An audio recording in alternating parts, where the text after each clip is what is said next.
Welcome to today's session. We'll be tackling LeetCode problem number 419, Battleships in a Board. In this problem, we'll explore how to efficiently identify and count battleships placed on an MXN grid. Let's dive into the problem and break it down step by step. The problem challenges us to determine the number of battleships placed on a given board. The board is represented as a 2D grid, where each cell is either occupied by part of a battleship, denoted as X, or is empty, represented by a dot. Battleships can only be placed in straight lines, either horizontally along a row or vertically along a column. Importantly, no two battleships can touch each other, meaning there must always be at least one empty cell separating them. The task is to calculate and return the total number of battleships present on the board. Here is an example board to illustrate the problem. The input is a 2D grid where X marks the positions of battleships, and dot represents empty cells. In this example, the board has two battleships. The first is a single horizontal battleship located at position 0, 0. The second is a vertical battleship that spans multiple cells, starting at 0, 3, and extending down to 1, 3, and 2, 3. These two battleships are separated by empty cells, satisfying the condition that no battleships can touch. Therefore, the output is 2. Let's consider another example. Here, the board contains 4 separate battleships. These battleships are placed at 0, 0, 0, 2, 2, 0, and 2, 2. Each battleship occupies exactly one cell, and as required, no two battleships are adjacent. Since each of these is an individual battleship, the total count is 4. In the next example, we see a board with just one cell, which is empty. Since there are no battleships on the board, the output is 0. This demonstrates how the solution should handle cases where the board contains no battleships at all. The constraints and rules of the problem remain consistent, and the result aligns with our expectations. To summarize, the board dimensions are defined by m rows and n columns, with both values ranging from 1 to 200. Each cell on the board is either X or dot, and the battleships are always placed in valid configurations. Specifically, battleships can only be horizontal or vertical, and no two can touch. Edge cases include scenarios like an empty board, a single battleship, or a maximum-sized board filled with battleships separated by empty cells. The goal is to handle all these cases efficiently, ensuring the solution works even for the largest possible inputs. To solve the problem of counting battleships on a board, the first approach we can consider is a brute force method. The idea here is to iterate through every cell in the board, checking each one to determine if it's part of a battleship. Specifically, when we encounter an X, we need to determine if it represents the starting point of a battleship. To do this, we check the cells directly to the left and above it. If either of those cells is also an X, we know that the current cell is part of an already counted battleship, and we skip it. Otherwise, we count this X as the start of a new battleship. This process ensures that we avoid duplicate counts for the same battleship. The time complexity of this approach is O(m*n), as we visit each cell exactly once, and the space complexity is O(1), since no additional memory is required. While this method is straightforward, it does involve checking two neighboring cells for every X, which, although manageable, could be optimized further. Now, to improve on the brute force approach, we can adopt an optimized strategy. Instead of explicitly checking the left and top neighbors for every X, we simplify the logic by establishing a clear condition for counting a battleship. A cell is counted as the start of a new battleship only if it is an X and both its left and top neighbors are either dot or out of bounds. This guarantees that we count each battleship exactly once, specifically at its top leftmost cell. By avoiding redundant checks, this approach reduces unnecessary operations significantly. The steps are straightforward: traverse the board row by row, column by column, and apply the conditions to determine if the current cell represents the start of a new battleship.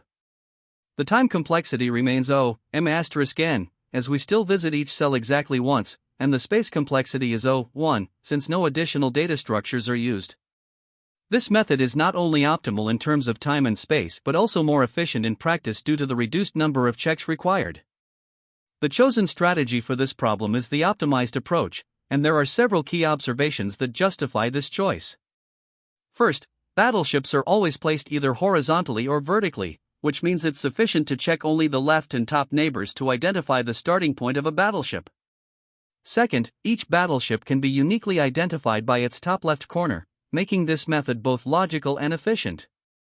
Third, since the board is static and cannot be modified, there's no need for additional data structures, keeping the space complexity minimal. This approach was selected because it is clean, simple, and efficient, ensuring correctness with the least amount of computational overhead.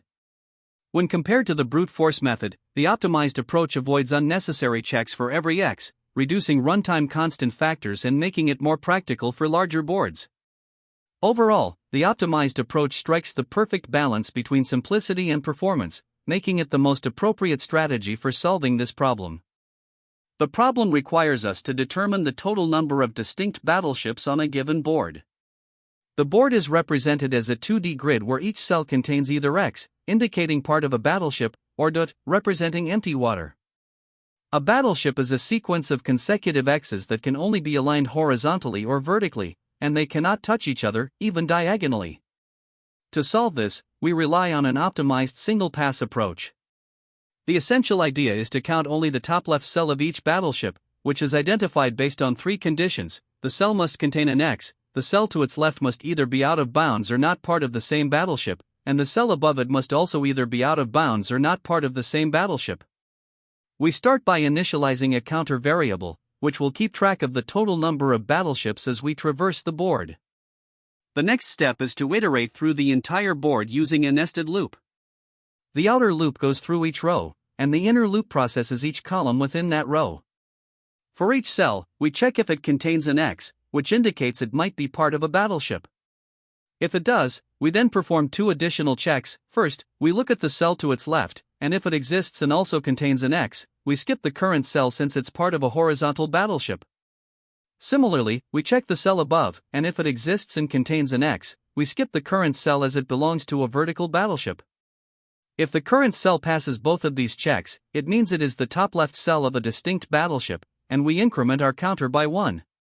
Once we've processed all cells in the board, the value of the counter is returned as the total number of battleships. This approach is built on a few key insights. First, by counting only the top left cell of each battleship, we avoid the risk of double counting cells that belong to the same horizontal or vertical battleship. This ensures that our solution is both accurate and efficient. Second, the algorithm is designed to traverse the board in a single pass, giving it a time complexity of O(m*(n), where m is the number of rows and n is the number of columns in the grid. This efficiency comes from the fact that each cell is visited exactly once, and the checks for the left and above neighbors are constant time operations. Lastly, the algorithm works directly on the input board without modifying it, unlike other approaches that might mark visited cells. This simplicity ensures that no extra memory is used beyond the counter variable, keeping the space complexity at O(1). The input board is represented as a 2D array, which serves as the only data structure we interact with during the algorithm. Each cell is accessed directly to determine its value and its relation to the cells to its left and above. Additionally, a single integer variable, count, is used to track the total number of distinct battleships. This minimal use of data structures contributes to the algorithm's efficiency. When analyzing complexity, we find that the time complexity is O(m*(n), as every cell is visited once and the checks for neighboring cells are constant time. The space complexity is O(1), since no additional data structures are used apart from the counter variable, making the solution both time and space efficient. This algorithm is robust enough to handle various edge cases effectively. For example, if the board is empty, meaning it has no rows or columns, the algorithm will return 0 without any issues. Similarly, if the board is fully water, with all cells containing, the result will correctly be 0 since no battleships are present. For single-cell battleships, where an isolated X appears, the algorithm correctly identifies and counts them as distinct battleships. Additionally, for larger battleships spanning multiple cells, the approach ensures they are counted only once by relying on the top left cell condition. To illustrate, consider a board where battleships are positioned both horizontally and vertically. The algorithm systematically processes each cell and accurately identifies distinct battleships without double counting. To see the algorithm in action, let's walk through an example. Imagine the board is a 3x4 grid with the following layout. The first row has an X at 0, 0, and 0, 3, while the second and third rows have X cells at 1, 3, and 2, 3, respectively. We initialize the counter at 0 and start traversing the board.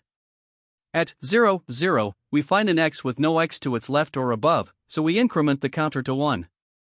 At 0, 3, we encounter another X that meets the top left condition, so we increment the counter to 2. The cells at 1, 3, and 2, 3 are part of the same vertical battleship as 0, 3, so we skip them. After completing the traversal, the counter holds the value 2, representing the two distinct battleships on the board. This output confirms that the algorithm works as intended, efficiently counting battleships without error. The given Python solution efficiently counts the number of distinct battleships on a board represented as a 2D grid. The algorithm ensures that each battleship is counted exactly once by leveraging the constraints of the problem.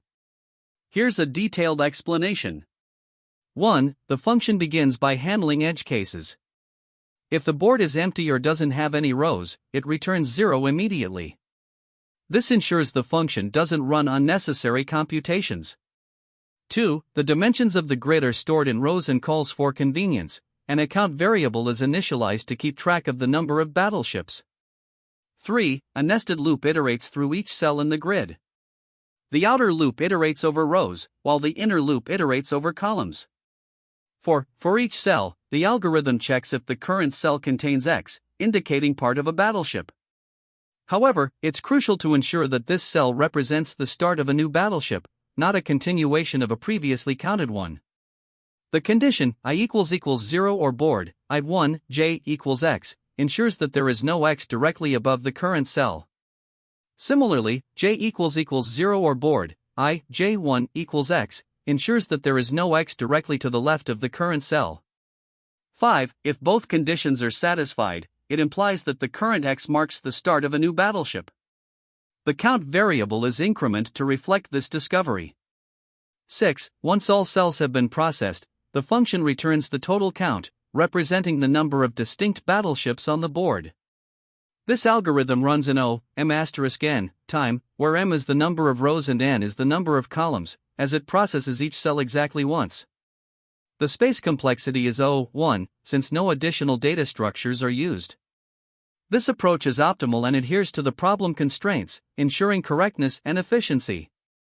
This is the Java implementation for LeetCode problem number 419, Battleships in a Board. The logic mirrors the Python implementation by iterating through the board and identifying the start of each battleship based on its position in neighbors. Key differences include explicit type declarations for variables, use of the char data type for the board elements, and standard Java class structure. The code efficiently counts battleships with a time complexity of O(n*)M, where N and M are the number of rows and columns in the board. To solve the problem of counting battleships on a board, let's start with a simple example. Here, the board has 3 rows and 4 columns. Initially, we set the variable count to 0, which will track the number of battleships. As we iterate through the board, the outer loop starts with the first row, where I equals 0. The inner loop begins with the first column, J equals 0. Since board 0, 0 contains X, we check if it's the start of a new battleship.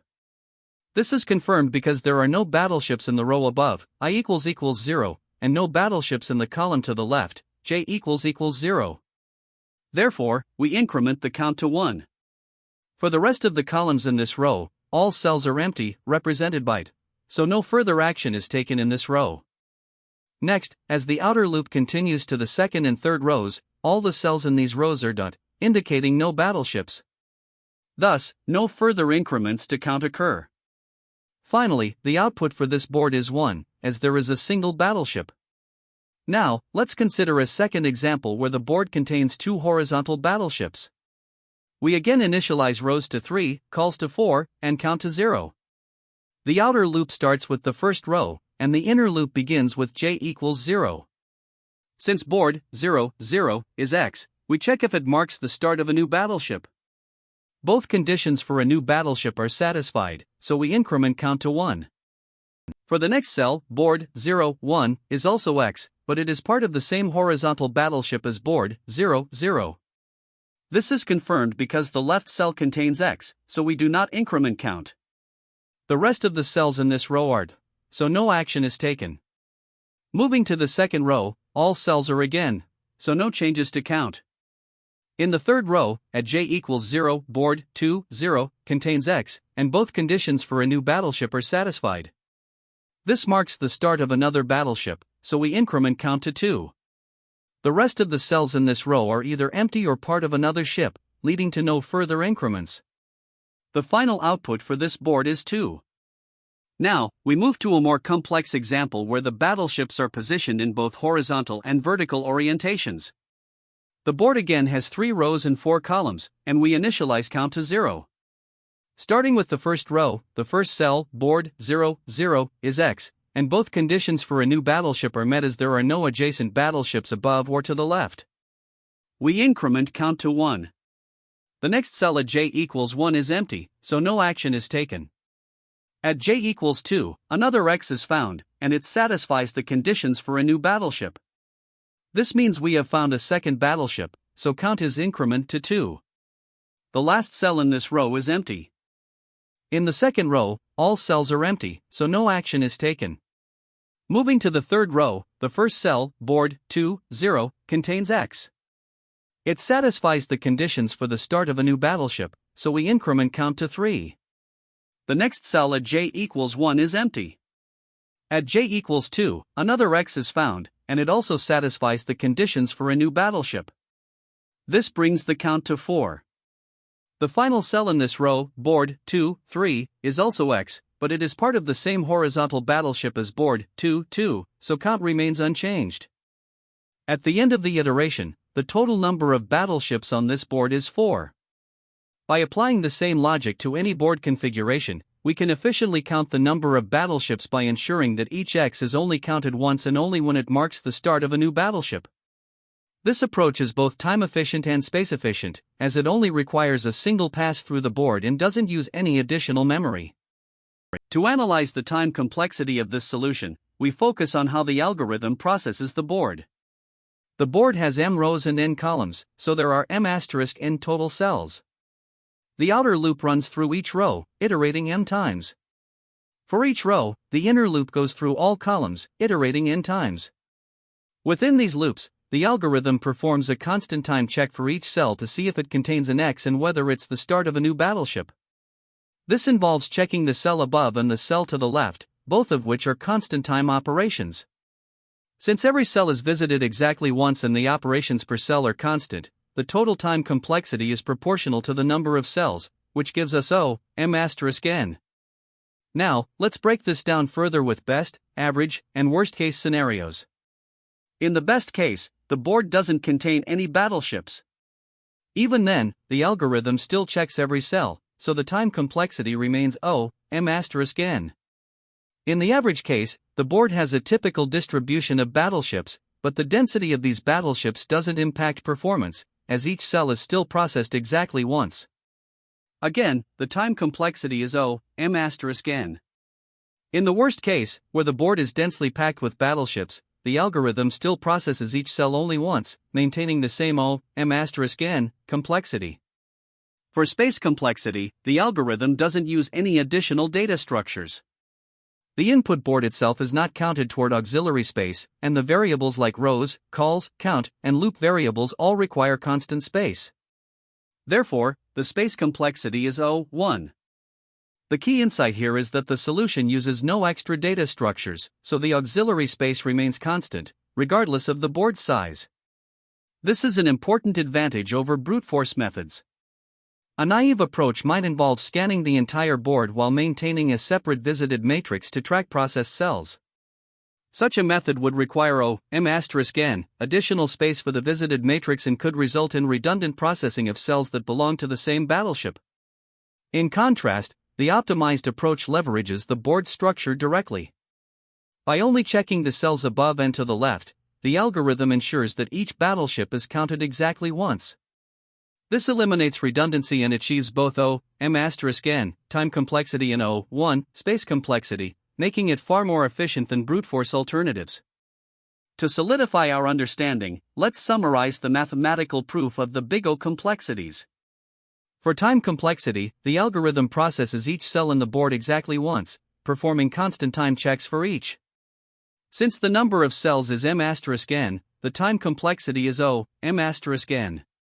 For space complexity, no additional data structures are used, and the auxiliary space is limited to a few constant space variables, such as those for counting and iteration.